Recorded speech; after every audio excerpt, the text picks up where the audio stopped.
When an ancient Egyptian died, their story didn't end. It opened a door into darkness, into judgment, into gods, monsters, memory, and truth. Tonight, I will take you on the journey.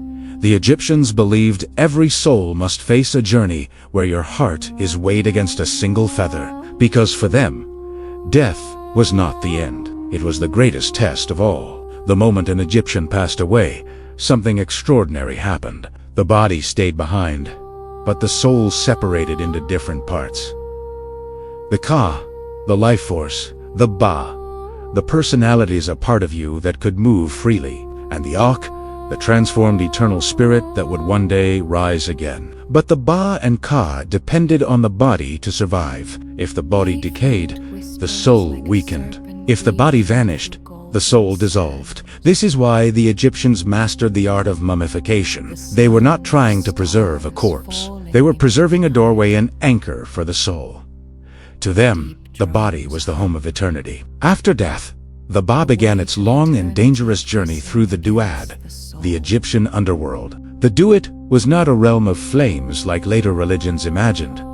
It was a realm of trials, a vast landscape filled with dark tunnels, rivers made of night, deserts with no horizon, and gates guarded by gods whose questions only the righteous could answer. Here, serpents with human faces slithered across shifting sands. Demons waited in shadows to devour the unprepared.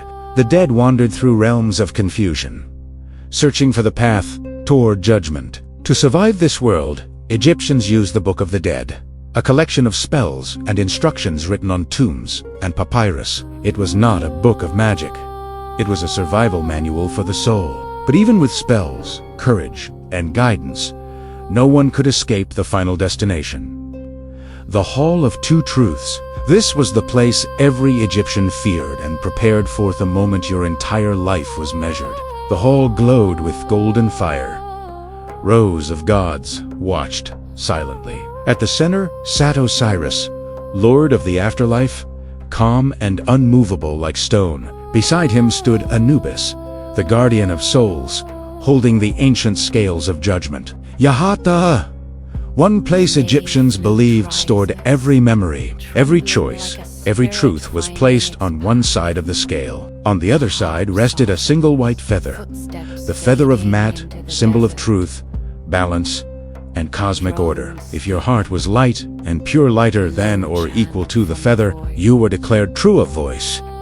You earned passage into eternity. But if your heart was heavy-weighted by lies, cruelty, selfishness, Anubis turned you toward the creature waiting beneath the scales. Ammit, the devourer of souls.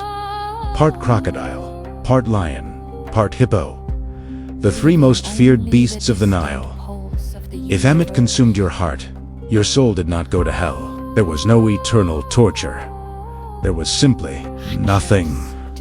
You vanished. Your name, your spirit, your identity erased forever. To Egyptians, this fate was worse than suffering. To be forgotten was to die a second, final death. But for the soul whose heart proved pure, the journey did not end. They entered Aru, the field of red Egypt's vision of paradise. Aru was a perfect reflection of Egypt. Warm sunlight, endless fields of wheat, crystal waters flowing between lotus flowers. Families reunited. Ancestors welcomed you home. Life became what it was always meant to, peaceful, purposeful, eternal. There was work in Aru farming, fishing, crafting, but work without pain, without exhaustion, without the fear of loss. It was the world restored, not a world escaped. Here, the Ba and Ka united, becoming the Aka radiant being of light. The Osi could pass between the worlds of the living and the dead. It could visit loved ones in dreams, offer protection, and watch over the family line. Death did not sever relationships. It transformed them. This is why Egyptians left food in tombs, whispered names of ancestors, and lit lamps in dark chambers. They were not mourning the dead. They were keeping the connection alive. To them, death was a doorway, not a separation. The Egyptian vision of the afterlife was not built from fear, but from responsibility. Your fate did not rest in the hands of a god with unpredictable wrath. It rested in the one thing you could never escape: your own heart. Every action, every lie, every kindness, every cruelty, all returned in the final weighing. The Egyptians believed no one escapes their own heart.